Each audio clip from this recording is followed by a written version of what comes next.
یہ فرماتے ہیں کہ میں اہل تشیعوں کے محلے میں رہتا ہوں اور محرم کے دنوں میں ان کے گھروں سے مختلف پکوان آتے ہیں، اور فرماتے ہیں کہ میں نے پوچھا ہے تو انہوں نے بتایا کہ امام کی نظر ہم پیش کرتے ہیں، تو بطور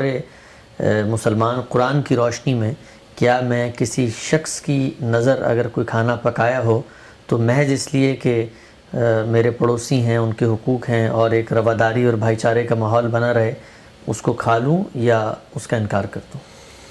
اگر آپ کہیں کہ لے لوں ان کی تالیف قلب کے لیے تو اس کی تو گنجائش ہے، لیکن یہ کہ غیر اللہ کی نظر آپ کھا نہیں سکتے، یہ شرک ہے، اس کو کسی حال میں بھی گوارا نہیں کیا جائے گا۔ اور اس میں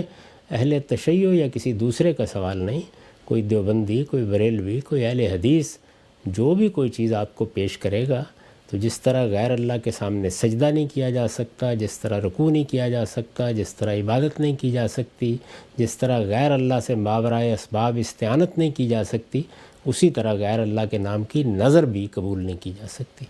تو یہ تو اصولی بات ہے اور اس کا اطلاق ہر ایک پہ ہوگا، کسی خاص گروہ یا کسی فرقے پر نہیں ہوگا، یہ دین کا اصول ہے، تو اس میں تو معذرت کر دینی چاہیے۔ تالیف قلب کے لیے آپ نے لے لی، پھر کسی دوسرے کو دے دی، کسی جانور کو دے دی، وہ الگ بات ہے، لیکن جہاں تک اس کا تعلق ہے کہ اللہ کے نام کے سوا کسی کی نظر دی جا سکتی ہے، یہ بالکل ممنوع ہے۔